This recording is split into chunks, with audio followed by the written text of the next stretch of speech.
আসসালামু আলাইকুম। আমি ডিএমএইচ মনির আপনাদের স্বাগত। আজকে ২৭ রমজান বলা হয়। রমজান প্রায় শেষ পর্যায়ে আছে। মহান রাব্বুল আলামিনের দরবারে শুকরিয়া আদায় করি।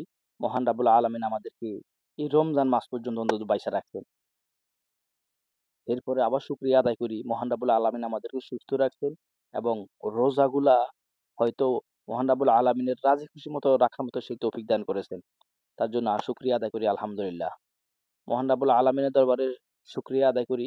মহান রাব্বুল আলামিন আমাদেরকে দয়া করে, মায়া করে, মহাব্বত করে অন্তত এই রমজানের পবিত্রতা রক্ষা করার জন্য সেই তৌফিক দান করেছেন এবং পবিত্রতা রক্ষা করে আমাদেরকে এই রমজান মাসের মতো অন্তত বাকি ১১ মাস যাতে করে এই রমজান মাসের মতো সুন্দর সুশৃঙ্খলভাবে মহান রাব্বুল আলামিনের রাজি খুশি মতো চলার মতো সেই তৌফিক দান করে।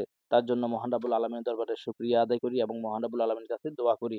মহান রাব্বুল আলামিন যাতে করে আমাদেরকে এই পুরা ১ মাসে যেভাবে আল্লাহ রাসূলের হুকুম আহকাম মতো আমরা চলার চেষ্টা করেছি, আমাদের অন্তত আমাদেরকে আমাদের মনে ওরকম যাতে করে অনুপ্রেরণা দিয়া দেয় পুরো বাকি ১১ মাস যাতে করে আমরা এভাবে চলতে পারি। সবাই আমাদের জন্য দোয়া করবেন। আ আর এই রমজানের শেষ পর্যায়ে আমরা আমাদের রমজান শেষে তো আমাদের ঈদ। সবাইকে ঈদের শুভেচ্ছা জানাই। ঈদ মোবারক।